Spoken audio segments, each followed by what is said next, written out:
This is a cover, Stitches of Palestine. We chose a dress from Hebron, from Qubayba area, because it has a variety of stitches, fabrics, patterns. The dress spreads on the back cover. Then when we open the cover, actually we have something very interesting. We have the dress again. So the first image is a very interesting image. It is women going to the market from Nablus area, and they are wearing the typical Nablus Tubas dress. Introduction, where we chose a very old historic dress, also from Nablus, from Hebron area. Here's tables of contents. There are 6 chapters in whole. First one is the historical background, where we speak a lot of the history, about the village life, about the women embroidering. Then we have the second part, the analysis of the dress, where we have a lot of diagrams and technical drawings. Then we have the geographical distribution, where we have several maps, and we have a whole complete sets of dresses on the map, so we can refer to them all the time. After that, we have the gallery of stitches, where each stitch is laid out with a step-by-step scheme how to follow the stitches. Chapter 5 is materials today, applications and projects. We have different kinds of projects, difficult ones, easy ones. Then we have historical examples, examples from the Widad Kawar collection, where we have parts of dresses, and these dresses have actual cross-referencing the stitch library. We enter the book in a little bit mystical way. So we begin with some questions and with some poetry. We speak about the land, about the people, about traditions, about time. We have some riddles, the jalaya, why it is called jalaya. Then we have here women with cauliflowers. This is the cauliflower pattern.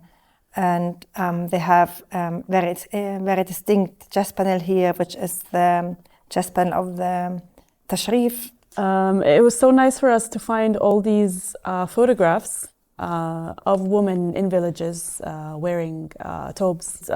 Surprisingly, many of these photos are actually staged and taken by foreign people visiting Palestine, photographing village life, photographing the Holy Land. So we go to the historical background. So we have village life. This lady is from Jerusalem, and she has a similar chest panel to the one here featured here. This is a very interesting image taken from inside a house of Bethlehem. A mother and her 3 daughters are embroidering. And here we're explaining it about what they're embroidering. She is embroidering a chest panel. She is doing a certain design, and she's working on a jacket. Second chapter, analysis of the dress. Here we go more technical. So we have the dress and its components. Here we have the anatomy, the dress from the front, from the back, the different sections, what they are called in Arabic, and the types of dresses, the festive, the highly festive, the everyday, the design elements of the dress. They always had patterns, stitches, colors. These things define a dress. So here we speak about the types of tatriz. We have decorative stitches and functional stitches. And the decorative, they were mostly cross stitch. Also, they were couching stitch and a mixture. We go into the fabrics. It's nice actually to talk about the fabrics, because I think Palestinians are mostly known for tatriz, for embroidery. But very less is known about another rich tradition of weaving fabrics. Yeah, and then we have another set of fabrics after the 40s, when new materials entered Palestine, and the old linens all were replaced by more modern fabrics. So here we have the geographical distribution. So all the different dresses of the regions are laid out on the map. So we begin with Ramallah, always begin with Ramallah. And then we talk about the anatomy of Ramallah, the different fabrics and some patterns and the dress. And the most important thing in the whole section is always we have the stitches. So we have always a page explaining the stitches of each area of the dress. So here for Ramallah, for instance, we have the old stitch, we have the connecting stitch, how it's called, then we have the different edge binding stitches. And always we have a section about the hem endings, because each area in Palestine had a different set of ending stitches on the hem. Now we have Ramla Lidda. Also we go into the cuts, different stitches. And as we see, each area has a very big variety of stitches. It's not only one stitch, it's 1, 2, 3, 4, 5, 6, 7, 8, 9 stitches on one sleeve. Jaffa. Jerusalem, we go through them all. Bethlehem. Bethlehem has two types of dresses. The festive dress and the everyday dress. Festive was with tahrira, with couching embroidery. The everyday was with cross stitch. Now we have all the areas covered. Here the areas. Gaza, the Bedouin. And what is not often done is we have a lot of the north. We have the whole Galilee region with all their dresses. We have Haifa, we have the Bedouin dress of this area. And we have Nablus, Tulkarem, all this is covered. And we have a big section of the new dress. We have the materials of the new dress. The refugee camp life in the 70s, 80s after the 67 war. Then we have new appearances like the Intifada dress, the smoking dress, and the stitches. Now we go to the gallery of stitches. Yes, we begin this section with two lists. One list we have all the stitches in Arabic, because people also refer to it in its Arabic name. And then we have the English name and the transliterated name. And the same we have the stitches in alphabetical order, and then also the transliterated name and the Arabic name. So the gallery of stitches is organized into decorative stitches, into functional stitches, and connecting stitches.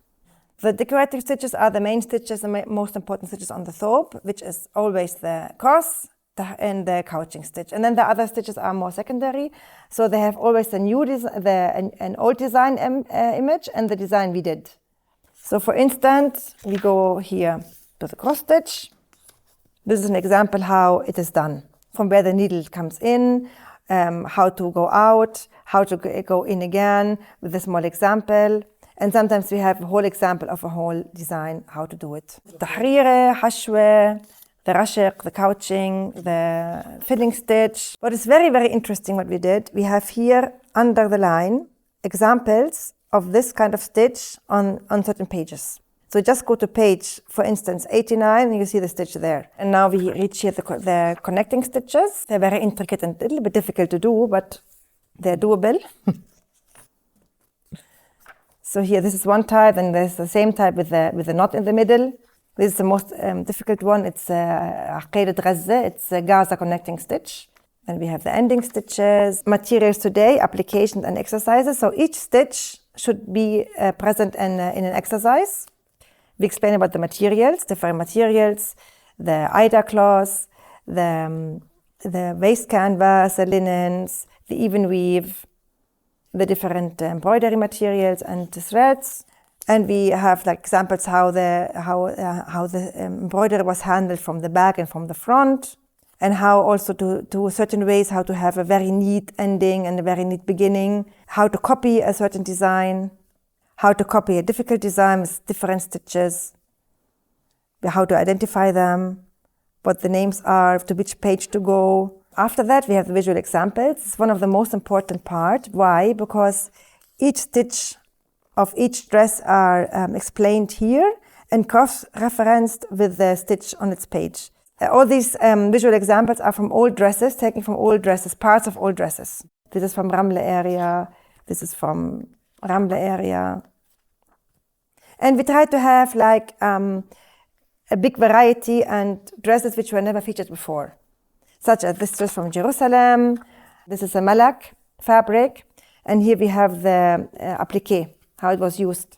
And now we come to an end. Again, we're ending it with some mystical and some small funny things, like the feathered moon, the hammer one, only God is perfect, Salua, Laila, and Adila, about people who helped us to reference things. We have the late Janet Ahmed from the Jordan Craft Center. We have Hussam from Gaza, who is now living in Cairo, and he's continuing to weave the Majalawi fabric. We have Mr. Bilal Afghani. and we have certain people from downtown who helped us identifying things. We have the references, we have the glossary, and that's the book.